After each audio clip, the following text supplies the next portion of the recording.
주시도록 하시기 바랍니다. 네, 반갑습니다. 돼지 대통령 손세희 다시 한번 인사드립니다. 반갑습니다. 요즘 젊은이들이 갈 곳을 많이 잃은 것 같습니다. 다양성이나 다각화를 조금 시켜서 각 사회에서 조금 역할 좀 해주십사는 바람에 제가 이렇게 돌아다니고 있습니다. 제가 오늘 설명드릴 것은 그동안 우리 산업의 한돈협회 연약하고 그리고 우리 대한민국 양돈의 역사 그리고 현재 한돈 산업의 현황 그리고 이제 축산의 가치 그 다음으로 제가 당부의 말 그리고 대화의 시간을 갖도록 하겠습니다. 이게 여러분의 소리를 많이 듣고 싶어요. 좀 강의라기보다 같이 대화하는 시간 그리고 잘 호응해 주시고 질문도 잘 해주시는 분이 있으면은 제가 돼지 대통령이니까 여러분들 프리미엄 한돈 세트를 드리도록 이렇게 하겠습니다. 한돈협회는 73년도에 시작해서 본격적으로 한돈협회 활동을 한 것은 한 79년도 그 무렵 8년도 9년 무렵인 것 같아요. 그래서 여러 가지 일을 하면서 우리 산업이 성장하는 과정에 우리 협회도 여러 가지 변화를 줍니다. 그래서 검정소도 설립하고 또 2004년부터 자조금 사업도 실시를 합니다. 그리고 쭉 진행되면서 아까도 마지막에 보였지만은 우리 협회 태동 50주년 그리고 자조금 거치 20주년에서 코엑스에서 7월 17일 날 우리 한돈 페스타를 합니다. 제가 굉장히 큰 행사인데 아마 이 학교를 통해서 초청장도 보낼 거예요. 많이 오셔가지고 우리 산업의 변화를 한번 느껴보시기 바랍니다. 그리고 제가 2021년 11월 1일 취임을 합니다. 어떻게 보면 농가의 요즘 굉장히 어려운 시기에 농가의 부름을 받고 100의 정군해서 제가 20대 한돈협회장 그리고 자조금 위원장으로 지금 한 1년 반 동안 업무를 추진하고 있습니다. 제 슬로건은 농가가 주인이 되는 한돈협회 돼지 키우기 쉬운 세상 만드는 게 제 슬로건이었습니다. 그리고 지금 협회는 9개 도협회가 있고요. 120개 지부, 그리고 약 회원이 4,000명, 그리고 우리 전체 돼지 한 80%를 회원들이 같이 공유를 하고 있습니다. 그리고 우리 내부 조직인데요. 6개 특별위에 8개 팀, 그리고 아까 혁신센터에서 돼지 키우는 첫 화면도 나왔지만 혁신센터 그리고 이천에 제1검정소 이렇게 되어 있습니다. 그리고 직원은 한 20여 명 됩니다. 이게 협회의 조직이고요. 그리고 협회는 무슨 일을 하냐면은 가장 간단해요. 농가의 권익을 보호하는 일을 합니다. 생산 쪽이나 교육 그리고 기타 등등의 일을 여러 가지 많이 하고 있어요. 그리고 아까 말씀드렸듯이 2004년부터 자조금 위원회를 해가지고 생산자 1차 산업에서 첫 번째로 우리 자조금이 거치를 시작합니다. 어떻게 보면 자조금의 시발점이다 이렇게 보시면 되겠습니다. 그리고 자조금도 6개 팀 그리고 제가 취임하면서 미래연구소라 해서 우리 산업에 내공을 쌓자는 의미로 미래연구소 만들어서 소장, 부소장, 연구원 2명에서 4명 그리고 나머지는 우리 각 팀별로 한두 명씩 해서 한 16명의 우리 자조금 위원회를 끌고 가고 있습니다. 자조금 관리위원회가 지금 하는 일들이 좀 굉장히 다양해요. 여러분 알다시피 처음에는 2004년도에 첫 거치할 때는 한 50억 정도 됐었는데 저희들이 거치금을 늘려가지고 지금은 예전에 처음 시작할 때는 400원으로 시작해서 지금 1,100원을 거치라고 있습니다. 그래서 1년에 약 한 농가 거출금이 200억 그리고 정부 출연금이 한 50억에서 250억을 가지고 무슨 일을 하느냐. 우리 백종원 대표님이 우리 한돈 홍보 모델이고 해서 이 지상파를 통해서 광고 그리고 인증사업 그리고 SNS에 디지털 광고 등 5개 광고, 스포츠 광고 이런 걸 하는데 자조금이 하는 일은 소비자를 위해서 소비 촉진이에요. 한돈협회는 농가를 보호하고 우리 자조금 쪽은 소비 홍보 여러 가지 이렇게 다양한 일을 하는 것이 틀립니다. 우리 대한민국의 양돈의 역사는 어떤가?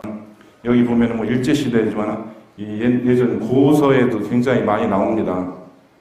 뭐 삼국지, 동행지나 보면은 삼국시대에도 그 돼지를 신성시하고 뭐 제사용으로도 쓰고 있다는 문헌들이 굉장히 많이 나고 있어요. 그리고 부여의 신화에도 나옵니다. 어떤 탕리국이라는 어떤 시녀가 임신을 했는데 왕이 될 상이라 해서 그 나라 왕이 그 아기를 버리라고 합니다. 버리는데 어디다가 버리냐? 그 돼지 위에 버렸다고 그래요. 근데 돼지가 잘 보드득 키워서 그 아기가 부여를 건국했다는 왕이라고 합니다. 뭐 설하니까 믿거나 말거나고요. 그리고 지금 그 고려 시대에도 불교 문화 때문에 문헌에는 안 나오지만은 선조들하고 밀접한 관계가 있다고 그래요. 그리고 조선 시대에도 관청에서 돼지를 키우고 조선 시대 소고기 값보다 돼지고기 값이 더 비쌌었다고 합니다. 지금 우리 축종이 소고기가 과잉 생산이라 해서 굉장히 여름에도 많이 나오고 하는데 앞으로 돼지값도 더 오를지 모르니까 많이 드시길 바라겠습니다. 그리고 이제 쭉 넘으면서 일제 강점기 때 그 돼지 를 굉장히 장려했다고 해요. 왜 그랬을까요? 퇴비 생산을 위해서. 왜냐면 각국의 전쟁을 하다 보면은 우리 그 식량 침탈하려고 퇴비를 생산해서 그 곡식을 많이 생산해서 각 전쟁에 군수물자로 보내려고 돼지 이 사육을 굉장히 장려했다고 합니다. 그리고 광복 이후하고 6.25 넘어서는 돼지가 어떻게 보면 순환의 시대였던 것 같아요. 해방감도 있고 전쟁으로 해서 그 배고픔을 있는 돼지도 많이 잡아먹고 그래서 많이 죽었다고 합니다. 그리고 60년대 오면서 이제 쭉 한 내용이 돈모로 100만 달러 외화 획득했다는데 이때는 그 돼지 털이 아마 제솔용으로 아마 솔 만드는데 이렇게 해서 수출이 했던 것 같아요. 그리고 우리 어떻게 보면은 현대 우리 양돈의 시발점이자 출발점이 1970년대가 아닌가 생각합니다. 아까 우리 협회 연역에서도 제가 설명드렸듯이 73년도에 우리 협회가 태동됐고 그리고 공교롭게 이 시대에도 기업이 양돈을 시작해요. 여러분들 에버랜드 가보셨죠? 그 에버랜드가 그 당시에 1990년대 아마 그 삼성에서 그 사업을 철수하지만 그 한 6만 두를 그 에버랜드에서 돼지를 키던 농장터가 여러분들 가서 놀이공원 가고 사파리 가는 에버랜드예요. 이때도 삼성이 1973년도에 돼지 사업을 뛰어들어서 계속 성장을 합니다. 그리고 두산이나 진로, 삼양 등에서도 하는 건 제가 봤을 때는 이게 다 어떻게 보면은 부산물을 이용한 그 어떤 그 가축 사육의 시발점이 되지 않았나 하는 생각이 듭니다.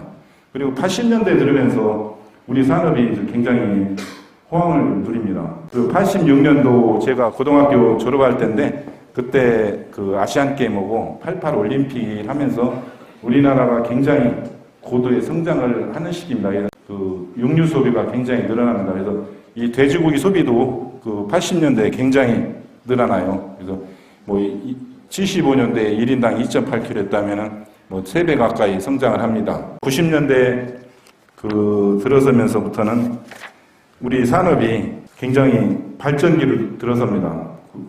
90년대.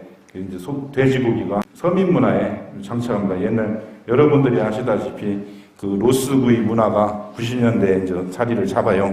그리고 이 시기에 수출도 굉장히 많이 합니다. 대일 수출해서 굉장히 호황을 누리는 시기예요. 근데 또 그 시기에 IMF 때 굉장한 또 아픔도 겪습니다. 이런 그 격변의 과정을 겪으면서 이 시기에 또 이 굉장히 단지화나 이런 것들 또 전업화가 되면서 종돈 시장이 굉장히 호황됩니다. 그래서 많은 종돈장도 생기고 종돈이 많이 외국에서 많이 들어와요. 그래서 이 들어오면서 다른 질병도 들어오기 시작하는데 이 90년대에 어떻게 보면 우리 산업의 발전이다 이렇게 보시면 되겠습니다. 그리고 이 시기에 또 브랜드가 시작됩니다. 여러분 아시다시피 도드라만돈, 하이포크, 선진이 하이포크죠. 그래서 각 브랜드들이 시작되는 게 90년대라고 보시면 되겠습니다. 그리고 2000년대는 좀 많이 복잡해집니다. 이 시기는 브랜드에서 기능성 그 돼지고기가 또 등장돼요. 여러분들 뭐 잘 아시겠지만. 그리고 현대화 규모화도 굉장히 커집니다. 그리고 계열화 사업이 굉장히 활성화돼요. 그래서 굉장히 그 기업에서 활동적으로 우리 양돈을 경영을 시작됩니다. 그리고 아까 말씀드렸듯이 90년대를 통해서 질병이 많이 유입됩니다. 그래서 어려움을 시기를 겪기 시작하는데요. 그래도 우리 산업이 우리 돼지 키운 선배님, 저도 그 가운데 있었지만은 굉장한 그 인내와 노력으로 이 위기를 잘 극복합니다. 그래서 이 새로운 질병이라는 게 뭐냐면 2000년도에 그 우리가 교과서에서 배우고 우리나라는 안 터질 것 같다는 그 구제역이 발생을 합니다. 이제 약하게 왔지만 그 당시에도 굉장히 그 두려움을 많이 떨었었어요. 근데 잘 방어를 했고 그 공무원들이 잘 방어를 했습니다. 그리고 여러 가지 돼지가 들어오기 시작하면서 서코라든가 PRLS, 뭐 PMWS 온갖 질병이 시작되면서 계속 몸살을 앓기 시작하는 게 2000년대예요. 그리고 2010년대 들어서면서 어떻게 보면 가축에 진짜 순환의 시대가 들어옵니다. 가축이 순환 시대가 돌아오면서 우리 농가들도 순환을 당해요. 그리고 또 소비자가 또 많이 어렵습니다. 그게 2010년대라고 보시면 돼요. 왜 그러냐면 2010년도에 우리나라 구제역이 진짜 이제 본격적으로 안동발 외에서 연천, 파주, 포천을 거쳐서 이제 남하를 해요. 이렇게 남하를 하면서 소 돼지가 한 330만 두가 매몰됩니다. 그걸로 인해서 그 전에는 우리도 그 축산에 대해서 우호적이고 했던 부분들이 이 막 매장되고 하는 그런 모습을 보면서 우리 소비자 국민들이 우리 축산에 대해서 조금 부정적 인식을 갖기 시작합니다. 그 시기가 2010년대에 시작돼요. 그래서 지금도 풀리지 않은 숙제들이 굉장히 많고 또 이런 것들을 통해서 우리 사회가 우리 축산인들한테 사회적 책임을 묻습니다. 그래서 여러 가지 규제가 많이 생깁니다. 묻어도 되지 않을 돼지를 막 묻습니다. 그렇게 하면서 일단 농가가 피해보고 또 많이 묻다 보니까 비싸지잖아요. 소비자가 피해를 봅니다. 비싸지니까 또 수입을 해와요. 수입을 해오다 보니까 다시 생산자가 수입에 치우쳐 또 아픕니다. 이렇게 해서 여러 가지 그런 사이클을 겪고 있는데 이런 부분들은 정책적으로 조금 우리가 좀 더 노력하고 여기에 계신 분들도 좀 준비를 해서 대응을 해야 되지 않나 하는 생각이 듭니다. 그리고 2010년대 이 시기에 뭐 구제역으로 또 ASF, 그리고 FTA 그 보상금이나 이런 부분으로 해서 농가 수는 굉장히 감소를 합니다. 농가 수는 감소를 하는데 이따 도표에서 나오겠지만은 돼지 마리 사육두수는 그래도 계속 점진적으로 그 늘어나요. 그런 부분들은 우리 산업의 어떤 필요성 때문에 그렇게 되지 않나 하는 생각이 듭니다.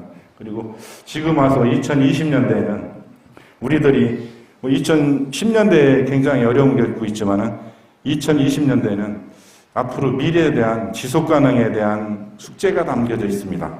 그게 뭐냐면은 뭐 여러분들 다 아시다시피 우리가 그 모든 기업에서도 마찬가지지만 그 우리 1차 산업에도 그 ESG 경영이라든가 그리고 탄소 중립, 동물 복지 그리고 그 우리 농업에 우리 이제 한돈 같은 경우는 이따 다른 도표에서 설명드리겠지만 그 산업의 리더로서의 역할을 그 강요를 받습니다. 그래서 제가 여기에 있는 것도 그렇고 앞으로 노력해야 될 부분도 있겠지만 우리 젊은 미래 인재들 양성도 해야 되고 또 지역 소멸을 위해서 막기 위해서 우리 산업을 발전시켜야 되는 책임감도 있어요. 그래서 우리 돼지의 역사는 이렇게 흘러왔고 그리고 숙제도 굉장히 많다 이렇게 보시면 되겠습니다. 그리고 우리 산업의 지금 현황인데요. 우리 한돈 산업의 현황. 아까 제가 73년도 얘기했죠. 이때는 그 농가 수가 한 110만 호에 돼지가 120만도 있었다고 해요. 농가 호당 1.2도의 사육을 했었는데 10년이 지난 뒤에는 10배로 늘어납니다. 여기 보시면 농가수 25만 농가에 280만 도, 그리고 그것이 또 10년 뒤에 2000년대에 오면은 또 이게 30배인가요? 30배로 늘어나요. 2000년대에 보면은 농가 수는 확 줄고 사육도 수는 계속 늘어납니다. 그리고 지금 현재죠. 2022년도에 우리가 농가 수가 한 5,500호 정도 되는데 전체 사육 마리수가 1,100만 도 정도 되니까 한 평균 지금 2,000도를 사육을 하고 있습니다. 그리고 여기에서 보면은 지금 이 도표는 최근에 우리 한돈산업의 사육 두수, 두수는 1,100만 도를 유지하고 있고 사육 농가 수는 계속 주는 것을 그래프로 표시했습니다. 그리고 한돈산업의 위치, 우리 한돈으로 1년에 매출이 한 9조 정도 됩니다. 2021년도에 보면은 8조 5천억 정도 됐는데 작년 같은 경우는 9조 한 10조 가까이 육박을 해요. 그래서 우리 산업이 생산액이 농업 생산액에 굉장한 포지션을 차지하고 있다, 이렇게 보시면 되겠습니다. 그리고 우리 지금 여기에서 비교는 이렇게 됐지만은 쌀은 계속 소비도 줄고 경작지나 이런 것들이 많이 줄기 때문에 쌀 생산량이나 이런 것들이 줄어 계속 우리 한돈이 2위를 유지하다 작년에 한 9조 5천억, 그리고 올해 같은 경우도 한 9조 2천억의 생산액이 될 것으로 예상을 하고 있습니다. 그리고 여기 보면은 지금 우리가 이게 가장 우리나라가 극복해야 될 문제점이 여기 있어요. 모돈이 100만 도, 110만 도 되는데 지금 여기 보면은 1,800만 도밖에 도축을 못하잖아요. 이게 MSY가 18점 몇 도밖에 안 돼요. 유럽 선진국은 25도, 27도 이렇게 되는데 우리나라는 이게 18점, 굉장히 성적으로 빈약합니다. 이 부분이 유지되면은 MSY가 한 23도, 4도 돼야 되는데 이 계절적으로 우리나라 같은 경우는 굉장히 취약하기 때문에 그렇습니다. 어떻게 보면 기후변화의 영향일 수도 있고 우리나라의 구조상 겨울하고 여름하고의 온도가 한 50도 넘게 차이 나거든요. 근데 이런 부분들이 여름에 폭염 때 돼지들이 분만율이라든지 수태율이죠. 수태율이 굉장히 떨어집니다. 떨어진 과정에 또 크리스마스 때쯤 이것들이 폭염 피해를 봤던 돼지들이 분만율도 떨어지고 하는데 크리스마스 때쯤 되면 뭐를 하냐면 유행성 설사병, PED라고 질병을 알아요. 그래서 성적이 4월, 5월 지나면서 지금이잖아요. 향락철 되고 오는데 돼지 두수가 굉장히 감소를 합니다. 그래서 이 시기에 거꾸로 돼지 두수는 줄어드는 대신 가격은 또 올라가요. 이게 어쩐 경제의 원리니까. 지금 스마트팜이라든가 현대화를 통해서 성적을 온도 격차나 질병 차단을 위해서 많이 준비가 돼야 우리나라도 이 유럽의 선진국처럼 MSY가 25도 이렇게 되지 않을까 하는 생각이 듭니다. 그리고 이게 자급률인데요. 지금 우리 한돈 같은 경우는 60% 중반대까지 떨어졌다가 코로나 여파로 이 자급률이 한 70% 중후반까지 올라가요. 이 부분은 외국에서 코로나 여파로 수입이 좀 덜 되고 또 여러분은 간편식이나 밀키트가 되게 하면서 가정식이 또 많이 소비되면서 우리 국민들이 한돈 소비를 많이 늘려서 76%까지 올라갔다 지금은 점점 떨어지고 있습니다. 국민 소비가 어느 정도 되냐면 국내 생산이 한 100만 톤, 그리고 수입이 한 40에서 50만 톤, 그렇게 해서 1인당 우리가 한 30kg 가까이 돼지고기를 소비합니다. 여러분도 드시든 안 드시든 30kg 정도는 누구나 다 먹는다고 봐야 돼요. 그리고 축산의 가치, 제가 돼지 얘기만 했지만 어차피 다 결부된 얘기입니다. 축산의 가치. 여러분, 그 축산의 가치가 뭐뭐 있다고 생각하십니까? 우리 주식으로서의 가치, 1차 산업 맞습니다. 주식의 가치. 그리고 영양적인 가치. 그리고 이 산업의 지속산업, 지속 가능한 산업. 우리 한돈산업이나 축산업에 대한 그 산업에 대한 가치. 그리고 또 식량안보.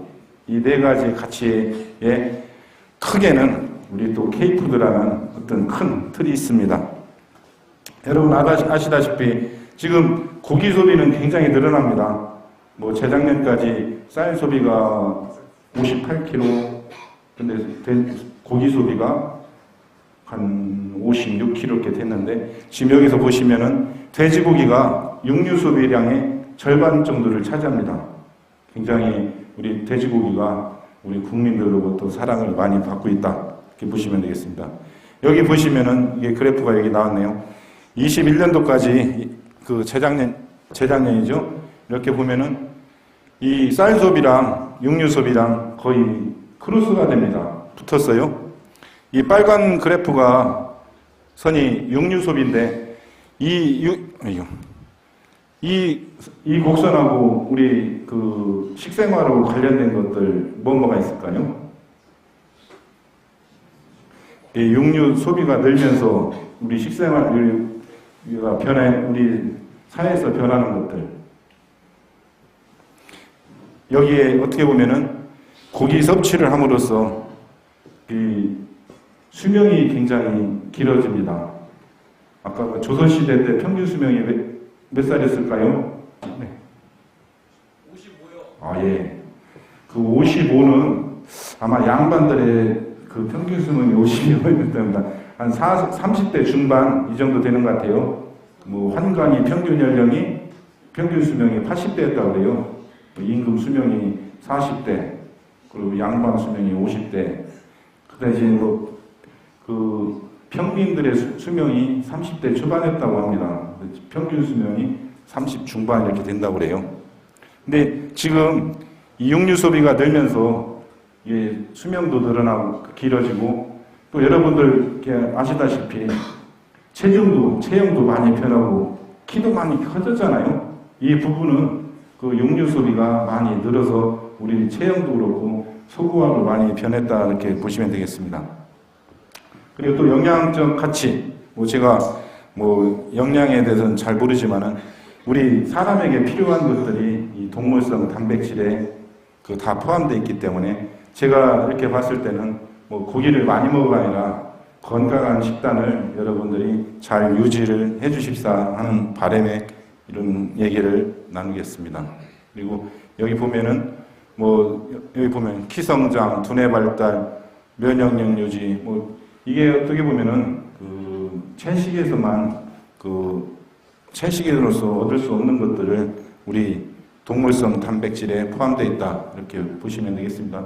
동물성 단백질 섭취를 하면서 영양적 가치도 있지만은 혈관 건강에 굉장히 도움을 준다고 합니다.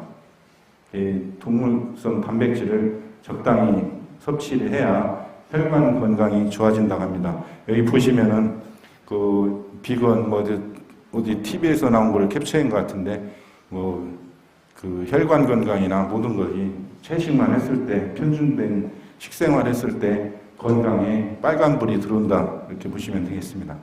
그리고 이제 산업으로서의 가치 어떻게 보면은 지금 여러분들도 아시다시피 이 1차 산업이 앞으로도 더 중요하다고 생각되거든요. 왜 그러냐면은 가장 1차 산업이 뭐예요? 산업 중에 1, 2, 3차 지금 6차 산업까지 얘기하지만 가장 기본이 되는 산업이 1차 산업이잖아요. 1차 산업을 버리고서 2차, 3차 산업이 있을 수 없다고 생각합니다. 여기에 식량안보도 있고 여러 가지 다양한 것들이 있는데 앞으로도 우리가 풀어야 될 숙제가 아니라 유지해야 될 숙제입니다. 우리 1차 산업에 대해서는. 그리고 제가 말씀드렸듯이 우리 1차 산업을 통해서 또 2차, 3차 산업이 같이 유기적으로 가면서 유발 효과를 만든다. 그리고 사회의 어떤 기초적인 산업이 된다. 이렇게 보시면 되겠습니다. 그리고 산업적인 가치에서 보면은 제가 아까 육류 소비량도 했지만은 이 축산업이 아까 우리 1차 산업에서 생산액이 한 60조 가까이 돼요. 그 와중에 우리 축산업이 차지하는 비중이 한 40% 좀 넘는데 이 부분은 계속 확대됩니다. 그래서 우리 산업으로서의 가치도 이렇게 있다. 그리고 소비량으로 봤을 때, 생산액이나 소비량으로 봤을 때, 2017년도는 돼지값이 굉장히 좋았었나 보네요. 쌀값이 떨어졌었나? 하여튼, 이 5개 상위, 생산액 상위 5개 품목 중에 축산업이 4개 있습니다. 돼지, 소, 우유, 계란, 닭, 이렇게 되어 있는데, 그만큼 우리 축산업이 차지하는 비중이 크다. 그리고 농촌 경제에 또 어떻게 보면은 지금 뉴스에서도 나오지만은 지역 소멸 얘기도 많이 나오잖아요. 왜 그럴까요? 지금 여러분들도 언론에서 보다시피 정부에서 청년농 3만 명 육성한다고 합니다. 저는 이 정책에 대해서 박수를 치는 게 아니라 전 잘못됐다고 봐요. 왜? 3만 명을 육성하는 게 아니라 먹고 살게만 해주면 된다고 생각합니다. 근데 이거를 거꾸로 정부가 청년농 3만 명 육성한다 했을 때 그 청년 3만 명이 잘못돼 갖고 왔을 때 어떤 장밋빛을 갖고 이 1차 산업에 뛰어들었는데 잘못하면은 신용불량자에다가 또 농업 농촌에 대해서 더 괴리감을 느끼고 더 안 좋은 생각을 갖고 더 황폐화시킬 수도 있다고 봐요. 근데 이런 부분들에 대해서는 제가 그런 얘기도 합니다만 각 단체에서 아니면은 품목에서 필요한 것들을 정부한테 요구를 해야지 이런 것을 어떻게 보면 정부 정책에 만들어서 3만 명 육성한다는 건 잘못됐다고 봅니다. 가장 기본적인 거 여러분들 아까 정수정 씨가 얘기해놨죠. 1년에 30억 매출 올린다고 하잖아요. 먹고 살게 해주면 되는 거예요. 그러면은 3만 명이 아니라 30만 명도 우리 농촌에 와서 살 수 있다고 봅니다. 그렇게 가야 우리 산업이 그리고 농촌이 바로 간다고. 그리고 이제 이런 부분들 또 식량안보의 관점에서 지금도 보시면은 전체적으로 곡물 이제 기후 변화 때문에 지금 스페인이 비가 나서 농작물을 못해서 굉장히 어려움도 겪고 남미에서도 기후 변화에 의해서 산불이라든가 이런 것들 때문에 굉장히 어렵다고 하는데 앞으로 이거는 더 커질 수도 있다고 봅니다. 그리고 지금 전체적으로 봤을 때 식량이 부족한 게 아니에요. 지금 러시아나 우크라이나 전쟁 때문에 각 식량 수출국들이 세국 정책을 합니다. 안 풀어요. 그렇기 때문에 지금 사료값도 그렇고 전체적인 식량이 굉장히 고가로 이렇게 자리매김을 하고 있습니다. 그리고 우리나라 같은 경우는 자금률이 굉장히 보시면은 세계 평균 30 중간 정도 되려나? 근데 자금률이 44%, 쌀 빼고 몇 가지 품목 빼고는 다 수입에 의존하기 때문에 우리가 식량 안보의 관점에 더 준비를 해야 된다. 그리고 앞으로 여기에 또 기후변화의 최대 피해자가 우리 이 1차 산업이 될 수밖에 없어요. 이런 부분에 대해서 정책적으로나 준비를 제대로 하지 않으면 우리가 더 여러분이나 여러분 다음 세대들이 더 배고파지고 힘들 수 있습니다. 그래서 이런 1차 산업에 대한 가치를 우리가 좀 더 느끼자. 최근에 요소수 사태도 보셨잖아요. 요소수가 별건 아닌데 돈 안 된다고 해서 우리나라는 생산을 않고 다 중국에서 수입하다가 어떻게 보면은 전체적인 우리나라 국민 물류나 모든 게 다 마비될 수도 있는 그런 상황까지 왔었잖아요. 그리고 지금 저희들이 또 기후변화의 피해자고 저는 탄소 중립도 우리가 해야 되고 우리 스스로 산업에 대한 보호된 테두리 안에서 우리가 노력을 해야 되는데 지금 정부 정책에서는 과도하게 요구를 하고 있는 것들이 굉장히 많습니다. 어떻게 보면 그런 부분들을 우리가 선제적으로 우리 스스로가 준비하고 할 시간을 줘야 되는데 그런 것도 없이 막 끌고 가는 부분들은 조금 잘못됐다고 생각합니다. 그래서 여기 보시면은 어떻게 보면은 이 여러분들도 TV에 나왔지만 마치 소가 우리 그 기후변화에 주범인 양 막 어떤 유튜브도 있고 선전도 있고 이런 것들 있잖아요. 솔직히 농축산업에서 전체 발생하는 이 탄소 배출량은 극히 적습니다. 3%. 그리고 축산업에서 배출하는 건 더 적어요. 그런데 왜 우리가 기후변화에 주범인 양에게 내몰릴까요? 저는 그렇게 생각합니다. 우리 농촌이 힘이 없어서, 못 배워서가 아닙니다.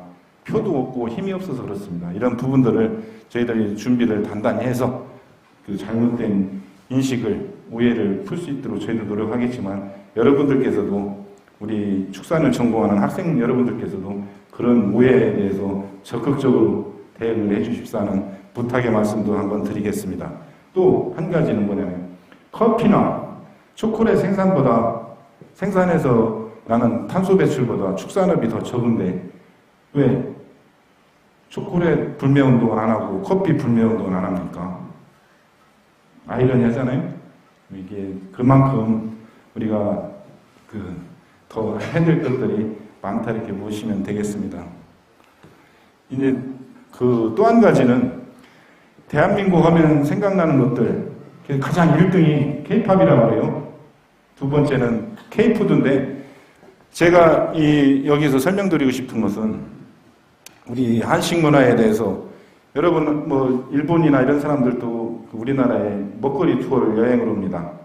기내에 보면은 먹거리 관광 일본으로 해갖고 전주 비빔밥 어디 막 이렇게 굉장히 있어요. 일주일 동안 일본 사람 먹으러 온 사람들도 굉장히 많습니다. 제가 우리나라가 자급률도 떨어지는데 왜 K푸드 얘기를 하냐면은 우리나라가 어차피 지금 여러분 아시피 FTA나 이런 부분에 대해서 외국에서 수입에 대한 쿼터 물량은 일정량이 자꾸 늘어날 수밖에 없어요. 그렇게 하면은 우리가 음식 문화도 서양하고 많이 틀립니다. 돼지고기 같은 경우는 외국에서는 삼겹살 잘 안 먹지만 우리는 주식이 삼겹살인가 싶이 하잖아요. 그리고 등심이나 전우지는 가공육이나 이렇게 쓰고 있는데 외국에서 삼겹살이 들여오더라도 우리 고급화나 프리미엄 돼지를 만들어서 외국인이나 관광 투어나 아니면은 수출할 수 있는 길을 만들어서 우리 산업에 더 자구성을 높일 수 있는 그런 계기가 되지 않나 하는 생각이 듭니다. 마무리하면은 여러분들 우리 축산의 가치는 지금 쭉 설명드렸듯이 여러 가지 있겠지만 식량 안보 그리고 영양 우리 국민의 삶의 질을 높이고 또 앞으로 지속 강화하는 우리 농촌 경제를 위해서 굉장히 필요하다 이렇게 생각합니다. 여러분들께서도 좀 전공이고 여러분들이 배우고 있지만은 또 이런 자부심도 가지고 노력을 해주십사는 제가 당부드리고 싶은 것은 직업의 다양성을 좀 가졌으면 하는 바람입니다. 예전에는 전공자를 만들어서 산업으로 많이 보내줬는데 그 산업에 가서 역할을 하라고. 그런데 지금은 교육정책이 획일화로 가고 있습니다. 축산직도 제가 농림부 얘기하면 농림부 가면은 다 고시 패스자들밖에 없습니다. 그렇기 때문에 농업 농촌에 대해서 한껏도 몰라요. 그런 사람들이 농업정책을 만들고 축산정책을 만듭니다. 이렇게 만들면 현장하고 완전 괴리감 때문에 빠질하네요. 직업의 다양성을 여러분들이 가져주십사. 그리고 또 한 가지는 여러분들이 자기 인생의 계획을 좀 세워라. 저도 가난한 농부 아들로 태어나서 아무것도 없이 농장을 간다니까 왜 대학교까지 가르쳤는데 농장을 가냐고 굉장히 서운해 하셨습니다. 근데 저는 그랬어요. 제가 다른 사람들이 제 계획은 그랬습니다. 다른 사람들이 안 하기 때문에 저는 도전을 하고 싶었어요. 그래서 제가 우리 동기들한테 야 니들은 좋은데 취직해라. 나는 농장에 가서 일하겠다. 그리고 10년 뒤에 보자 했습니다. 근데 10년 뒤에 제가 모돈을 1600개까지 성장을 시켰었어요. 계획을 세우라는 게 뭐냐면 여러분들도 1년 계획, 짧게는 올해 계획, 중간적으로는 5년 계획, 인생의 계획을 세우고 10년 계획을 세워서 자기가 쭉 준비를 하면은 여러분들 인생도 좀 달라지지 않을까 하는 생각에서 그 계획을 세워라 이렇게 했습니다. 그리고 세 번째로는 최선을 다하십시오. 세상은 열심히 사는 사람이 성공합니다. 그 분야에 최고가 되려고 노력하면은 최선을 다해야 된다고 생각해요. 최선을 다하는 사람만이, 여기에도 그렇고 학생 시절에는 여러분 직업이 학생이니까 열심히 공부를 하고 사회에 가서는 그 직종에, 업종에 가서 최선을 다하면은 최고가 될 수 있다고 생각합니다. 이 부분이 그 최선을 다하는 사람만이 사회가 선택받을 수 있다고 생각해요. 저도 그 가난한 농군의 아들로 태어나서 어떻게 보면 돼지라는 그 한 축종으로 인해서 제가 애도 셋 낳고 차도 승용차도 타고 또 열심히 그 노력을 해서 대한민국 돼지를 위해서 봉사할 수 있다고 이렇게 왔다는 게 저도 개인적으로 여러분들한테 드리고 싶은 말씀이 뭐 자부심이 아니라 그만큼 노력을 하면 여러분도 필요하지 않을까 하는 생각이 듭니다. 그리고 여러분들께서 뭐 다른 것보다 이렇게 해서 잘 도전을 해 주십시오. 아까 뭐 우리 산업에 대해서 그 돼지 나오고 뭐 그런 혐오스러운 것보다 여러분들께서 그런 어떤 직업적인 의식을 잘 갖고 있으면은 우리 사회가 지금보다 좀 더 나아질 거라 이렇게 생각합니다. 오늘 제가 이렇게 마무리는 여기까지 하고요. 몇 분 질문을 한번 받도록 하겠습니다.